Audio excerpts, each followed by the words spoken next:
This is professor MH और आज के इस वीडियो में हम लोग देखेंगे exemption from GST. Last video में हम लोग ने एक छोटा सा बेसिक इंट्रोडक्शन देखा था कि एग्जेम्पशन का क्या मतलब होता है और फिर हम लोग ने उस डिस्कशन को एंड किया था कि एग्जेम्पशन फ्रॉम जीएसटी में दो होगा, गुड्स एग्जेम्प्ट, एग्जेम्प्ट गुड्स और एग्जेम्प्ट सर्विसेज। तो आज जो हम लोग करने वाले हैं वो करने वाले एग्जेम्प्ट सर्विसेज, और एग्जेम्प्ट सर्विसेज में जो सबसे पहला टॉपिक हम लोग ने लिया है and that topic is agriculture related services. तो एग्रीकल्चर आपको पता है खेती, उससे रिलेटेड जो भी आपकी सर्विसेज हैं उनके ऊपर एग्जेम्पशन क्या क्या है, तो वही यहाँ पे हम लोग डिस्कस करेंगे। पॉइंट वाइज में दिया है, इट्स वेरी सिंपल, आपको बड़े ध्यान से सुनना है तो समझ में आ जाएगा। तो एग्रीकल्चर क्या होता है? खेती होता है। तो मैं आपको पहले ही बता दूं, ये स्टार्ट करने से पहले टॉपिक, तो एग्रीकल्चर में जब आप खेती करते हो तो खेती करने के लिए खेत जो होता है, फार्म जो होता है, उसको आप हल चलाते हो या ट्रैक्टर चलाते हो, तो फसल को उगाने से लेके उसको काटने तक, उसको सेग्रीगेट करने तक, उसको लोडिंग अनलोडिंग करने तक, प्राइमरी मार्केट तक पहुंचाने तक जितनी भी सर्विस इन बिटवीन आएगी एग्रीकल्चर से रिलेटेड, सब की सब एग्जेम्प्ट होंगी। तो खेती में फसल उगाने से काटने तक, काटने से सेग्रीगेशन करने तक, उसको बोरे में भरने तक, बोरे में भर के उसको लोडिंग अनलोडिंग करके प्राइमरी मार्केट तक पहुंचाने तक, मंडी तक पहुंचाने तक, सब की सब सर्विस एग्जेम्प्ट होंगी।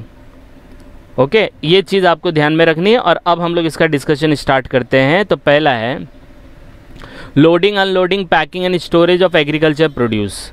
तो एग्रीकल्चर प्रोड्यूस पता है आपको, जो खेती से जो भी प्रोड्यूस निकलता है उसका आप लोडिंग करो, अनलोडिंग करो या स्टोरेज करो, पैकिंग करो, जो भी करो, सब का सब क्या है? एग्जेम्प्ट है। तो ये चीज़ आपको ध्यान रखनी है। एग्रीकल्चर प्रोड्यूस आपको पता है कुछ भी हो सकता है जो एग्रीकल्चर से निकलता है।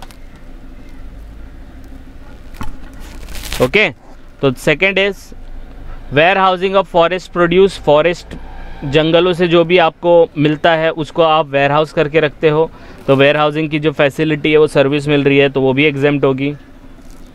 फिर आपको मिलता है fumigation of warehouse. Warehouse का मतलब उसमें कीड़े वीड़े ना लगे, क्योंकि हम लोग वहाँ पे अपने फसल से जो भी उगा है, जो अनाज रखेंगे वो सड़ ना जाए, तो उसके लिए हम लोग वहाँ पे स्प्रे करवाते हैं, उसका मतलब पेस्ट कंट्रोल करवाते हैं। तो वो वेयर हाउस का जो भी पेस्ट कंट्रोल किया, फ्यूमिगेशन किया, सबका सब क्या है? वो एग्जेम्प्ट है।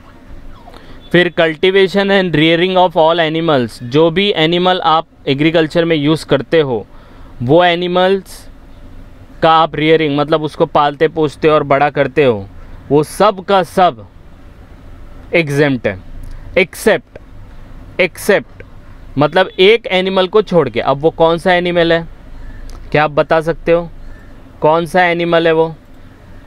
तो वो एनिमल है हॉर्स। तो हॉर्स का अगर आपने रियरिंग किया, उसको पाला पोसा और फिर उसको आपने मतलब यूज़ किया या बेचा, तो उसके ऊपर आपको एग्जेम्पशन नहीं मिलेगा। तो कोई भी एनिमल को आप कर सकते हो, पाल सकते हो, लेकिन घोड़े के ऊपर नॉट अलाउड, एग्जेम्पशन नहीं है। आई बात समझ में? नेक्स्ट दिया है फार्म लेबर। अब आपको पता है जब खेती करते हो आप, तो खेती में क्या होता है? फसल उगाते हो, तो फसल को उगाने के लिए, उसको काटने के लिए लेबर की ज़रूरत पड़ती है। तो जितना भी फार्म लेबर यूज़ किया है सब का सब क्या होगा? नॉट टैक्सेबल होगा। फिर रेंटिंग और leasing of agro machines.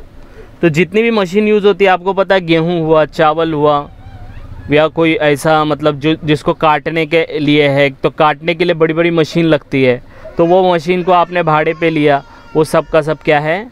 Exempt है। तो उसका जो भी सर्विस है एग्रो मशीन्स का, सब का सब नॉट टैक्सेबल। नेक्स्ट है सर्विसेज बाय एपीएमसी। एपीएमसी क्या होता है?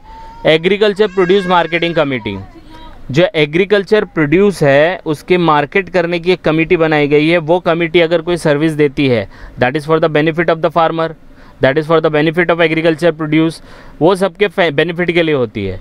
तो मार्केटिंग कमेटी ये जो भी सर्विस देती है, सबका सब क्या है? वो नॉट टैक्सेबल है। फिर है services of commission agent agriculture produce. अब मेरा अनाज नहीं बिक रहा है, मेरा गेहूं नहीं बिक रहा है, तो मैं किसी एजेंट को पकड़ूंगा, बोलेगा भाई मेरा ये एग्रीकल्चर प्रोड्यूस बेच के दे, तो वो जो भी एजेंट सर्विस देगा वो सब का सब नॉट टैक्सेबल है, but it should be for the agriculture produce. अब एग्रीकल्चर प्रोड्यूस क्या है वो हम लोग डिस्कस करेंगे एक लास्ट पॉइंट के बाद।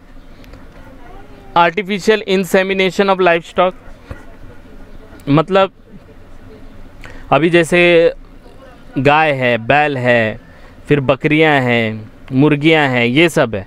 अब इनका आर्टिफिशियल इंसेमिनेशन होता है, मतलब कुदरती तौर पे नहीं, सॉरी, आर्टिफिशियली आप पर्पसली, जैसे मतलब जानवर को है इंजेक्ट करते हैं, जिससे वो फिर मतलब दूसरा मुर्गी उससे मतलब अंडे देने लगती है, फिर बकरी है तो बकरी बच्चे देने लगती है, that is called artificial insemination, जिसमें इंजेक्शन के द्वारा उसका ब्रीडिंग किया जाता है। तो वो सब भी सर्विस क्या है, एग्जेम्प्ट है। अब हम लोग डिस्कस करते हैं कि एग्रीकल्चर प्रोड्यूस का मतलब क्या है। एग्रीकल्चर प्रोड्यूस जो भी फार्म पे होता है, एग्रीकल्चर मतलब खेती से जो निकलता है।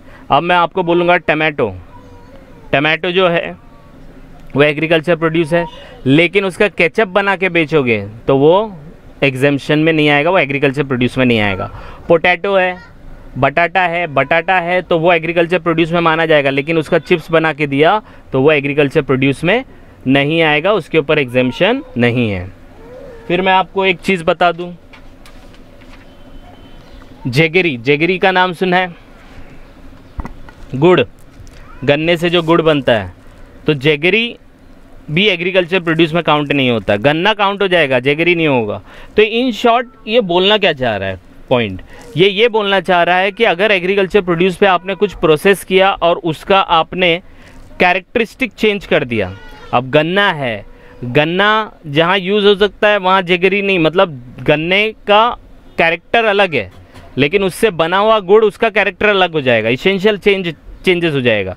एक गन्ना 20 रुपये का मिलता है, लेकिन 1 किलो गुड़ आपको ज़्यादा महंगा मिलेगा। तो इसेंशियल कैरेक्टरिस्टिक चेंज हुआ ना, जब उसका इसेंशियल कैरेक्टरिस्टिक चेंज होता है तो समझ जाना वो एग्रीकल्चर प्रोड्यूस नहीं है। एक और एग्जांपल लेते हैं, पल्सेस दाल जिसको बोलते हैं। अब एक अक्खा दाल है, राजमा है, तो वो राजमा इज़ एग्रीकल्चर प्रोड्यूस, लेकिन उसको स्प्लिट कर दिया, उसके ऊपर का छिलका निकाल दिया और फिर बेचा, तो that is not agriculture produce, उसका इसेंस चेंज हो गया, उसका कैरेक्टरिस्टिक चेंज हो गया। तो इस तरीके से याद रखना है कि एग्रीकल्चर प्रोड्यूस का मतलब ये होता है कि एकदम फार्म से जो निकला हुआ प्रोड्यूस है, दैट इज़ एग्रीकल्चर प्रोड्यूस। एक और बेस्ट एग्जांपल देता हूँ, आपको पता है ये चावल जो होता है वो ब्राउन कलर का होता है, उसके ऊपर रैपर होता है, हस्क होता है उसके ऊपर, उसको फिर मील में डालते हैं हम लोग, मील में से वो भूसा निकल जाता है और चावल अलग हो जाता है। तो वो प्रोसेस जो किया वो फार्म से हट के किया, फार्म पे तो नहीं हुआ, वो खेत पे तो नहीं हुआ, उसको अलग मील पे लेके गए, मील पे लिया तो उसके ऊपर प्रोसेस हुआ, तब जाके वो चावल निकला, तो वो भी एग्रीकल्चर प्रोड्यूस में नहीं आता। तो पहला ब्राउन जो राइस होगा जो ऑलरेडी रैपर में होगा, दैट इज़ एग्रीकल्चर प्रोड्यूस, लेकिन जब उसका वो भूसा निकाल दिया वो एग्रीकल्चर प्रोड्यूस में काउंट नहीं होगा। ओके, तो ये चीज़ हम लोग को ध्यान में रखनी है। तो ये कुछ इसके एग्जेम्पशन पार्ट थे एग्रीकल्चर के, फिर इसके रिलेटेड हम लोग क्वेश्चन आगे देखेंगे। तो एक एक करके मैं एक एक टॉपिक लूँगा, ऐसे कुछ 80-85 है, तो जितने इंपॉर्टेंट वन है वी विल डिस्कस 1 by 1, और जिससे कोई भी डाउट रहेगा तो हम लोग का डाउट क्लियर हो जाएगा। आई बात समझ में? तो इसको 1-2 बार और रेफ़र करो, कुछ डाउट आएगा तो आप लोग कमेंट कर सकते हो। Please like and subscribe for more videos. Thank you.